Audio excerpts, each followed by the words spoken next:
Students, आज हम करेंगे इंग्लैंड में औद्योगिक क्रांति आरंभ होने के कारण 18वीं शताब्दी के उत्तरार्ध में आर्थिक एवं तकनीकी क्षेत्र में जो परिवर्तन हुए उसके कारण घरेलू उत्पादन प्रणाली का स्थान कारखाना पद्धति ने ले लिया एवं मनुष्य ने शक्ति चालित मशीनों को बनाना शुरू कर दिया। आधुनिक व्यापार तंत्र का विकास हुआ और व्यापार में अप्रत्याशित वृद्धि हुई।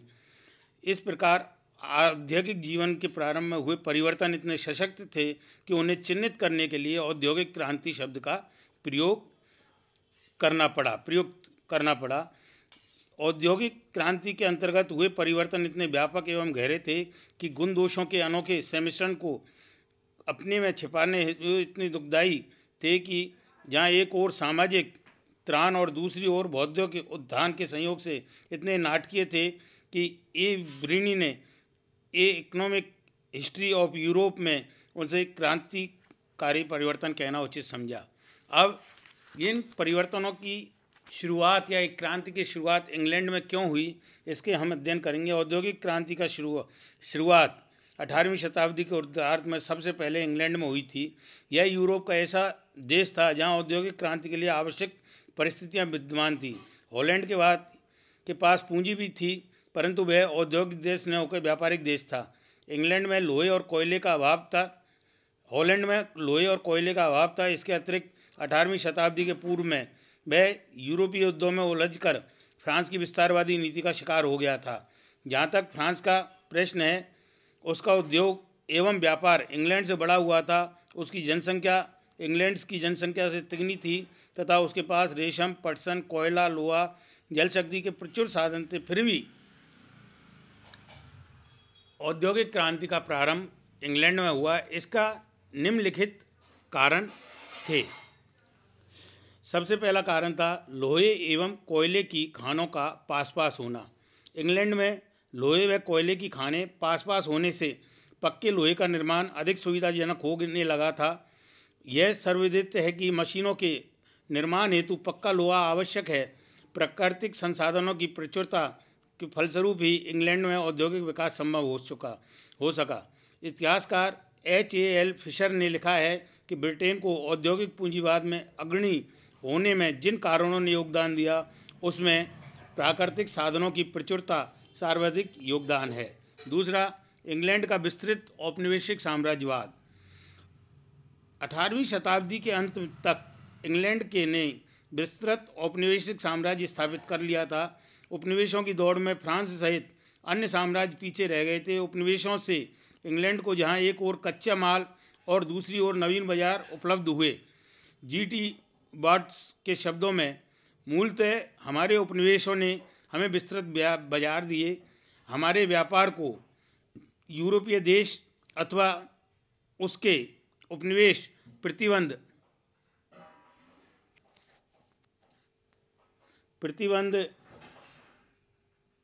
लगा सकते थे, परंतु हम अपने उपनिवेशों के साथ जैसा चाहे वैसा व्यापार कर सकते थे। यदि हम अन्य देशों के साथ व्यापार न करते हुए केवल उपनिवेशों के साथ ही व्यापार करते, तब भी इंग्लैंड विश्व का सर्वोच्च व्यापारिक देश होता। तीसरा, इंग्लैंड का मुक्त समाज। इंग्लैंड में कृषि दासता श्रेणी व्यवस्था फ्रांस व अन्य देशों की अपेक्षा पहले ही समाप्त हो चुकी थी। फ्रांस में पुरातन व्यवस्था के अंतर्गत आर्थिक व्यवस्था का इतना पतन हो चुका था कि वहाँ व्यापार एवं उद्योग का नया प्रयोग संभव ही नहीं था। इसके विपरीत इंग्लैंड में व्यापार एवं उद्योग के लिए अनुकूल वातावरण था। इंग्लैंड अपेक्षाकृत मुक्त समाज में व्यक्तिगत स्वतंत्रता को बल मिला। अब प्रत्येक व्यक्ति अपनी इच्छा अनुसार वहाँ पर उद्योग स्थापित करने में स्वतंत्र था। अब पहले की तरह प्रत्येक परिवर्तन के लिए शासक अथवा सामंत की इच्छा पर निर्भर नहीं रहना पड़ता था। चौथा, अर्धकुशल कारीगरों की उपलब्धता। इंग्लैंड में औद्योगिक विकास का एक मुख्य कारण ये भी था कि लंबे अरसे से उद्योग इंग्लैंड के पास बड़ी संख्या में अर्धकुशल कारीगर रहे थे।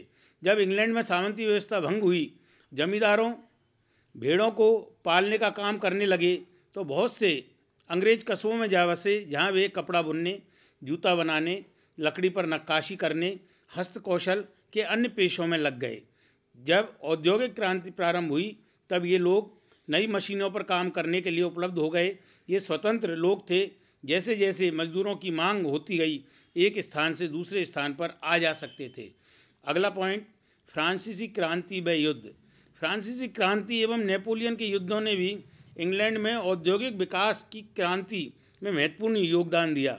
युद्ध के दिनों में इंग्लैंड को न केवल अपने सैनिकों की अपितु अपने साथियों के देशों की आवश्यकता को भी पूर्ति करना पड़ा, क्योंकि नेपोलियन ने जो महाद्वीपीय व्यवस्था लागू की थी उसके कारण उसने इंग्लैंड के व्यापार को अवरुद्ध कर दिया था। इसके लिए इंग्लैंड को अब अपने उत्पादन के तरीकों में सुधार करना आवश्यक हो गया। युद्ध की समाप्ति के बाद जब इंग्लैंड में बेकारी बढ़ी तो इस बेकारी को दूर करने का एकमात्र उपाय था कि इंग्लैंड के उद्योगों में विकास करना। इंग्लैंड में शांति एवं व्यवस्था। 1688 की शानदार क्रांति या रक्तहीन क्रांति के पश्चात इंग्लैंड में संविधान जिन दृढ़ सिद्धांतों पर आधारित किया गया उससे आंतरिक शांति बनी रही। इंग्लैंड के प्रधानमंत्री वालपोल की कुशल नीति से राजनीति एवं वित्तीय स्थायित्व बढ़ा। जब यूरोप के अन्य देश गृह युद्धों तथा भारी आक्रमणों से आतंकित रहे, ब्रिटेन को राजनीतिक स्थिरता एवं शांति में व्यापार तथा उद्योगों के विकास का अवसर मिल गया। यद्यपि ब्रिटेन को 18वीं शताब्दी में कई युद्धों में भाग लेना पड़ा, पर इंग्लैंड की भूमि पर ये युद्ध न लड़े गए जाने से औद्योगिक विकास को बल मिला। लेखिका नोवेल्स के अनुसार ब्रिटेन की राजनीतिक सुरक्षा इतनी अच्छी थी कि लोग बड़े उद्योगों में आवश्यक पूंजी लगाने में बिल्कुल भी संकोच नहीं करते थे। 7वां, पूंजी की उपलब्धता। इंग्लैंड के पास बड़े बड़े कारखाने लगाने के लिए पूंजी थी। वाणिज्यवाद के परिणाम स्वरूप प्रचुर मात्रा में धन इंग्लैंड में जमा हो गया था। इंग्लैंड की तत्कालीन परिस्थितियां पूंजी संग्रह और उसके उद्योग को प्रोत्साहित करने के अनुकूल थीं। जहां एक ओर इंग्लैंड के व्यापारियों ने भारत तथा अन्य उपनिवेशों से असामान्य लाभ कमाकर धन एकत्र किया, वहीं 17वीं शताब्दी में प्यूरिटन तथा 18वीं शताब्दी में मेथोडिक्स आंदोलनों ने सादा जीवन, कम से कम व्यय और अधिक बचत से व्यवसायों में विनियोग को प्रोत्साहन दिया। भारत की लूट ने इंग्लैंड की औद्योगिक क्रांति के प्रमुख रूप से उत्प्रेरक का कार्य किया। आर्थिक इतिहासकार रजनी पामदत्त ने आज का भारत में लिखा है, यदि प्लासी की लूट का माल भारत की संपदा इंग्लैंड की ओर उन्मुख नहीं हुई होती तो मैनचेस्टर, पेंसले और लंकाशायर की सूती मिलें नष्ट हो जाती तथा James Watt, Arkwright, Cartwright, Crompton जैसे आविष्कारक और उनके आविष्कार समुद्र में फेंक दिए जाते। एक अमेरिकी लेखक बुक एडम्स ने बंगाल से प्राप्त लूट का सीधा संबंध इंग्लैंड के औद्योगिक विकास से जोड़ा है। अगला, काली मृत्यु। 18वीं शताब्दी के अंत में इंग्लैंड में भयंकर महामारी फैली जिसे कि काली मृत्यु का नाम दिया गया। इसमें लाखों लोगों के प्राण गए। इसके फलस्वरूप इंग्लैंड में किसानों और मजदूरों की अत्यधिक कमी हो गई। हजारों किसान काम छोड़कर मजदूरी की तलाश में शहरों में आने लगे। इससे नगरों में मजदूरों की संख्या बढ़ गई।